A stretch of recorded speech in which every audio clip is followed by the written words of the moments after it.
हरे कृष्णा। आज हम ध्रुव महाराज की जो कथा आती है भागवतम में, उसके ऊपर हमारे जो छोटे बच्चे हैं डिवोटीज़ के, वो ड्रामा करने वाले हैं। जो ध्रुव महाराज, पहला मैं थोड़ा 2 मिनट बता देती हूँ जिनको पता नहीं है। ध्रुव महाराज भगवान के बहुत ही शुद्ध भक्त थे और उन्होंने भी प्रहलाद महाराज की जैसे ही 5 साल की उम्र में ही भक्ति करना शुरू कर दिया था। तो जो ध्रुव महाराज है, उनके पिता का नाम है उत्तानपाद और उनकी 2 पत्नियां हैं, सुरुचि एंड सुनीति। ठीक है। जो सुरुचि है वो बहुत ही सुंदर है, इसीलिए जो राजा है उत्तानपाद है उनको वो बहुत प्रिय होती है। और जो सुनीति है, जिनके पुत्र है ध्रुव महाराज, वो उनको बहुत ज़्यादा राजा पसंद नहीं करते। तो उसी के बेस पे आज का थीम है कि कैसे ध्रुव महाराज को फिर इंस्पिरेशन मिलती है और वो मधुवन जो वृंदावन में है वहाँ पर जाके फिर तपस्या करते हैं और कैसे भगवान को प्राप्त करते हैं। ठीक है। तो ये थोड़ा मैंने एक थोड़ा आपको ओवरव्यू दिया है। आज हम देखेंगे बच्चे लोग कैसे करते हैं। तो आयुष अभी बने हैं उत्तानपाद राजा और उनके जो सुरुचि थे, उनकी जो पुत्र के नाम था उत्तम, तो वो ये बने हैं। तो और नीवान जो बने हैं वो ध्रुव महाराज बने हैं। तो हम ये निया बनी है सुरुचि माता, और माही बनी है सुनीति माता, और देवीशी बनी है नारद मुनि, और दिव्यांगी बनी है विष्णु जी, विष्णु नारायण जो भगवान है वो बने हैं। ठीक है। और सोनम बनी है स्वर्गलोक के निवासी। ठीक है। तो आज का हम ड्रामा स्टार्ट करते हैं। ये राजा उत्तानपाद है और उत्तम जो उनकी गोद में बैठे हुए हैं। आपका पिताजी, मुझे भी आपकी गोद में बैठना है। रुको, तुम अपने पिताश्री की गोद में नहीं बैठ सकते। क्यों माताश्री? क्योंकि तुम मेरे पुत्र नहीं हो। उसमें मेरा क्या कसूर है? तुम्हें भगवान नारायण की सेवा करनी पड़ेगी और उससे भगवान प्रसन्न होंगे और तुम्हें मेरा पुत्र बनाएंगे।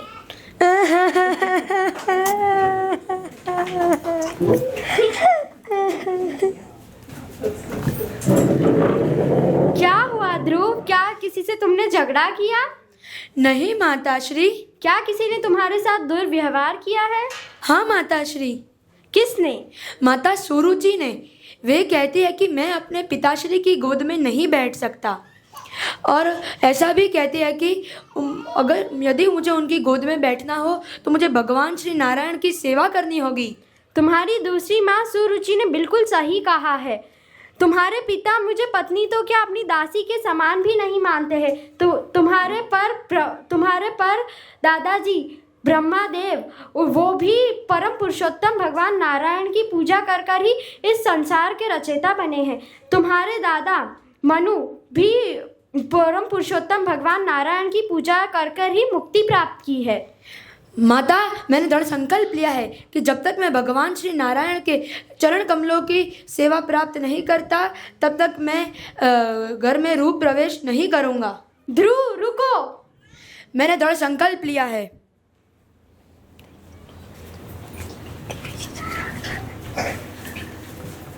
अभी ध्रुव महाराज मधुवन में चले गए, यमुना नदी के किनारे वो तपस्या कर रहे हैं। तभी नारद मुनि उनके पास आते हैं। नारायण नारायण नारायण नारायण। प्रणाम मुनिवर। प्रणाम। ध्रुव, तुम इधर क्या कर रहे हो? मुनिवर, मैंने दृढ़ संकल्प लिया है कि जब तक मैं भगवान श्री नारायण के चरण कमलों की सेवा पूर्ण नहीं करता, तब तक मैं घर में रूप प्रवेश नहीं करूंगा। ध्रुव, अभी तो तुम छोटे से बालक हो, तुम्हारे कूदने और खेलने की उम्र है। जाओ अपने महल में। नहीं मुनिवर, मैंने दृढ़ संकल्प लिया है। कृपया करके मंत्र दीजिए। ओम नमो भगवते वासुदेवाय नमः।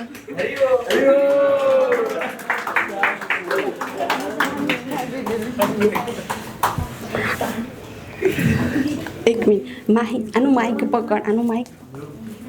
अभी ध्रुव महाराज पहले महीने में प्रत्येक 3 दिन में एक बार एक फ्रूट फल आता है वो खाकर तपस्या कर रहे थे। दूसरे महीने में हर 6 दिन में वो सिर्फ पत्तियां खाकर भगवान की तपस्या कर रहे थे। तीसरे महीने में वो प्रत्येक 12 दिन में एक बार पानी पी के भगवान की तपस्या कर रहे थे। उससे अगले महीने वो एक पैर पे खड़े रह के भगवान की तपस्या कर रहे थे और उनकी तपस्या से स्वर्गलोक में सब लोग घबरा गए और डर के स्वर्गलोक के निवासी बहुत डर गए थे और वो लोग भगवान नारायण की पूजा करके उन्हें बता रहे थे कि हमें इस ध्रुव की तपस्या से हम बहुत घबरा रहे हैं, हमें बचाइए। तभी नारायण वहाँ आते हैं, प्रकट होते हैं।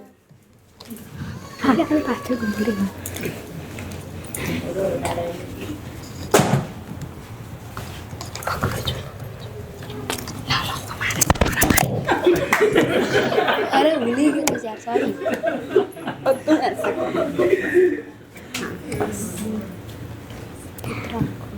पुत्र वत्सु, मैं तुम्हारी तपस्या से बहुत प्रसन्न हूँ। आंखें खोलो। तुम्हें क्या चाहिए? भगवान श्री नारायण, मैं तो अपनी भौतिक इच्छाएं पूरी करने आया था। केवल आपके दर्शन मात्र से मेरी सभी भौतिक इच्छाएं नष्ट हो गई है। फिर भी मैं तुम्हें वरदान देना चाहता हूँ। तुम कभी बूढ़े नहीं होगे। मैं तुम्हें अमर व ध्रुव लोक प्रदान करता हूँ। भगवान श्री नारायण कितने दयालु हैं। मैं तो संपत्ति के पीछे पड़ा था, उन्होंने तो मुझे पूरा अमर ध्रुव लोक दे दिया है। ध्रुव, तुम वापस आ गए। मैंने तुम्हारे लिए प्रार्थना की थी।